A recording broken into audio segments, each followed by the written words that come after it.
విశాఖపట్నం నుంచి సింహాచలం ఆనందపురం మీదుగా పైడి భీమవరం వరకు వెళ్లారు వైఎస్ జగన్మోహన్ రెడ్డి. మరి కాసేపట్లో శ్రీకాకుళం జిల్లాకు చేరుకోబోతున్నారు. అక్రమ కేసులో అరెస్టై అంపోలు జైల్లో ఉన్న మాజీ మంత్రి డాక్టర్ సీదిరి అప్పలరాజును పరామర్శించనున్నారు వైఎస్ జగన్. రెడ్ బుక్ రాజకీయ కక్ష సాధింపులు, డైవర్షన్ కుట్రల్లో భాగంగా అప్పలరాజుపై కూటమి ప్రభుత్వం అక్రమ కేసులు బనాయించి వేధిస్తోంది. ఈ నేపథ్యంలో అప్పలరాజును, ఆయన కుటుంబ సభ్యులను పరామర్శించి ధైర్యం చెప్పనున్నారు వైఎస్ జగన్. విశాఖపట్నం ఎయిర్పోర్టు నుంచి శ్రీకాకుళం వెళ్లే దారంతా కూడా వైఎస్ జగన్మోహన్ రెడ్డికి ఘన స్వాగతం పలకడం మనం చూస్తున్నాం. డ్రోన్ దృశ్యాలు చూస్తున్నాం. జన సందోహం, పోలీసుల ఆంక్షల్ని కూడా లెక్క చేయకుండా ఏ రకంగా తరలి వచ్చిందో ప్రస్తుతం మనకి కనిపిస్తోంది. వైఎస్ జగన్ను చూసేందుకు, ఆయనతో ఫోటోలు దిగేందుకు కూడా పెద్ద సంఖ్యలో అభిమానులు చేరుకున్నారు. ఆ ప్రాంతం మొత్తం కూడా వైఎస్ఆర్సీపీ జెండాలతో రెపరెపలాడడం కూడా ప్రస్తుతం మనకి కనిపిస్తోంది. ఉత్తరాంధ్ర మొత్తం రోడ్డుపైనే కనిపిస్తోంది. విశాఖపట్నం నుంచి శ్రీకాకుళం వరకు ఎక్కడ చూసినా జన సంద్రమే. అడుగడుగునా పోలీస్ ఆంక్షలు ఉన్నా, పోలీస్ వలయాలు ఉన్నా, చెక్ పోస్టులు, రోప్ పార్టీలు, వీటన్నింటినీ కూడా దాటుకుని ఉత్తరాంధ్ర జనమంతా కూడా రోడ్డెక్కారు. వైఎస్ జగన్కు ఘన స్వాగతం పలికారు. సీఎం సీఎం అంటూ ఎక్కడికక్కడ నినాదాలు ఉదయం నుంచి కూడా వినిపిస్తున్నాయి. వైఎస్ జగన్ను చూసేందుకు ఉత్తరాంధ్ర మొత్తం రోడ్డుపైకి తరలివచ్చింది. ఇరువైపులా ప్రజలు, అభిమానులు బారులు తీరి వైఎస్ జగన్కు స్వాగతం పలకడం కనిపిస్తోంది. పోలీసు ఆంక్షలను ఛేదించుకుని మరీ తండోపతండాలుగా తరలివచ్చారు.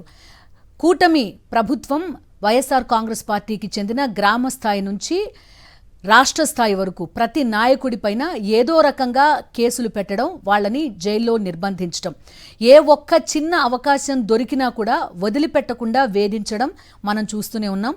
ఇప్పుడు సీదిరి అప్పలరాజు వంతొచ్చింది. సీదిరి అప్పలరాజు కొడుకు చేసిన యాక్సిడెంట్ కేసుని మొత్తం సీదిరి అప్పలరాజు మెడకి చుట్టే ప్రయత్నం చేస్తోంది కూటమి ప్రభుత్వం. ఆయన ప్రస్తుతం జైల్లో ఉన్నారు. ఆయన్ను పరామర్శించడానికి శ్రీకాకుళం వెళ్తున్నారు వైఎస్ జగన్మోహన్ రెడ్డి.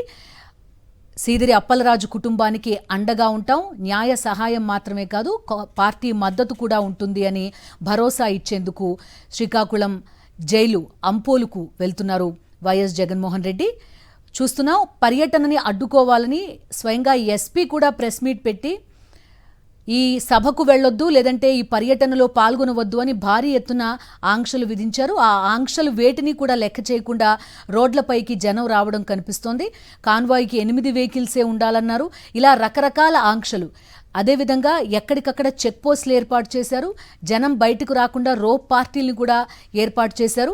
వైఎస్ జగన్మోహన్ రెడ్డికి, లేదంటే వైఎస్ఆర్సీపీ నాయకులకి భద్రత కల్పించాలి ఇలాంటి పర్యటన ఉన్నప్పుడు. రాజకీయ పర్యటనకి అయినప్పటికీ కూడా కేవలం జనం మధ్య ఉండడం అనేది ఒక రాజకీయ పార్టీ చేయాల్సిన పని. ఆ పని చేస్తున్నప్పుడు ఖచ్చితంగా భద్రత కల్పించడం పోలీసుల కర్తవ్యం. అలాంటిది ఆంక్షలు విధించిన పరిస్థితి మనకు కనిపిస్తోంది. అటు రైతుల దగ్గరికి వెళ్ళినా, మత్స్యకారుల దగ్గరికి వెళ్ళినా, లేదంటే స్టూడెంట్స్ తరపున మాట్లాడినా, ఎక్కడ ఏ ప్రజా పోరాటం చేసినా కూడా అణచివేసే ప్రయత్నం మనకి కూటమి ప్రభుత్వం దగ్గర నుంచి కనిపిస్తోంది. కానీ ప్రజలు మాత్రం ఈ ఆంక్షల్ని ఎక్కడా లెక్క చేయడం లేదు. రోడ్లపైకి వచ్చి మరీ వైఎస్ జగన్కు స్వాగతం పలుకుతున్న దృశ్యాలు ప్రతి జిల్లాలో మనకి కనిపించాయి. శ్రీకాకుళం జిల్లాకి వెళ్తున్నారు వైఎస్ జగన్మోహన్ రెడ్డి. విశాఖపట్నం, విజయనగరాన్ని దాటుకుని శ్రీకాకుళంలో ప్రవేశిస్తున్నారు. రణస్థలం చేరుకున్నట్టుగా తెలుస్తోంది వైఎస్ జగన్మోహన్ రెడ్డి. మొత్తం అభిమాన సందోహం వెల్లువెత్తుతోంది. వైఎస్ఆర్సీపీ జెండాలతో 3 ఉత్తరాంధ్ర జిల్లాలంతా కూడా జనసంద్రంతో ప్రస్తుతం మనం కనిపిస్తోంది. పోలీసుల ఆంక్షలు దాటి మరీ అభిమానులు వైఎస్ జగన్ శ్రీకాకుళం పర్యటనకు పోటెత్తారు.